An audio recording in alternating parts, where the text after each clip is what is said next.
Okay, so haven't really started anything in the way of a pulse motor yet, didn't really know what to build. So what we're going to do here is see if we can't turn a alternator into some sort of high powered pulse motor. Just my build alongside the guys and girls that are in the comp. I have this large alternator, 160 amps, 12 volts from a truck, so we could use that one. I will of course have to pull it apart, see what's wrong with it. It feels like it's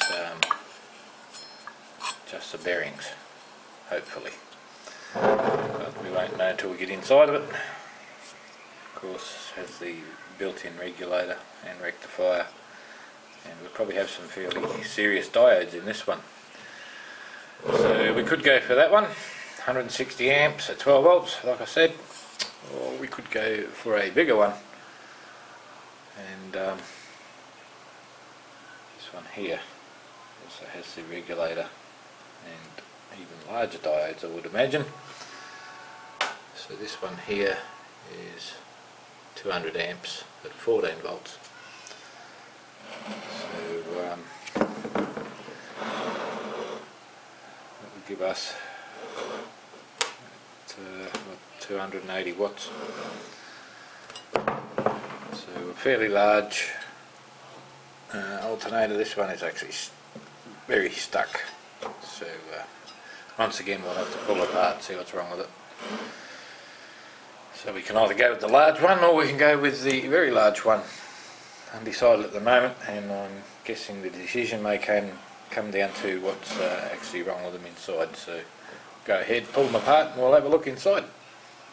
Okay, we've decided to go for the small one to start with, if you could call it small. Now the interesting thing is, at a cost of $720, the only thing that was wrong with it is the brushes are worn and one was not touching the commutator ring on our rotor. So it's the only thing I can find wrong with that,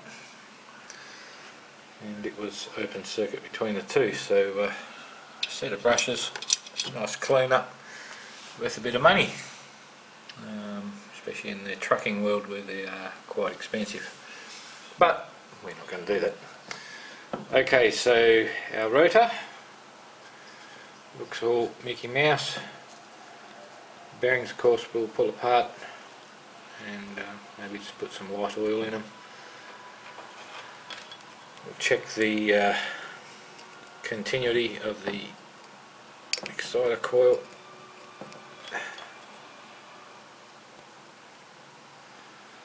Which of course is our electromagnet in there.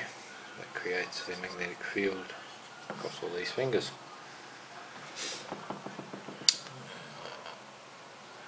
Around 3.5 ohms across that one. Now this seems to be some sort of multi-pole system in the delta configuration. So I have 3, but each 3 of them have 4 wires going to them. So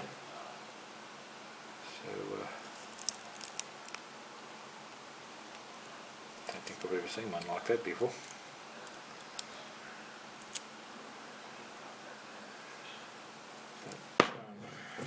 Guessing there are those out there that will know exactly what this is.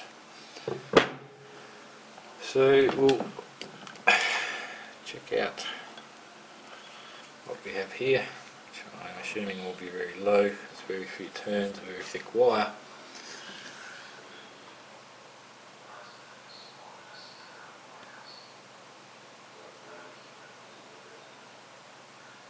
Not really sure why that's going up and down like that. The battery may be a little flat in the meter. Probably around 0.7, 0.8 ohms.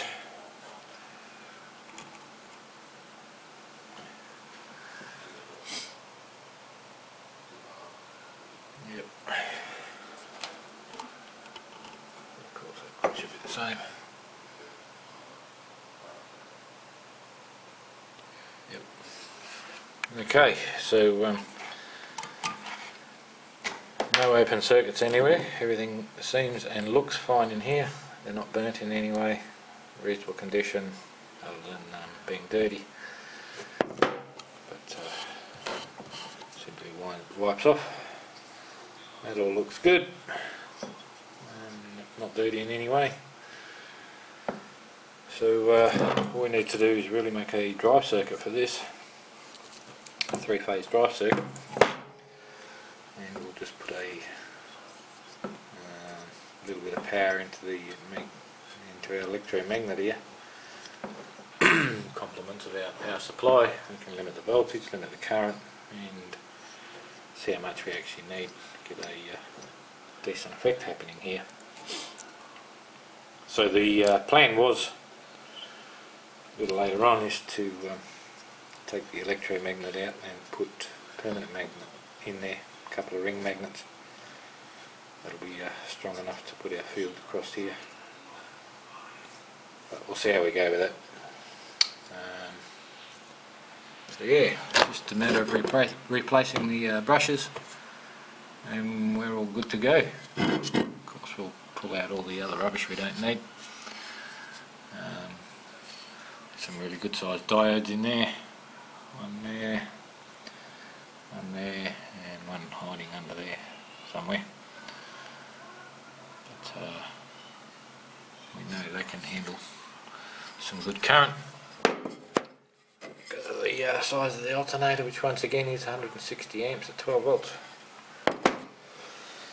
Alright, I'll get this up and posted, and next we'll start on some sort of circuit once I've put this back together and found some brushes that we can replace these old worn out ones with. Cheers guys.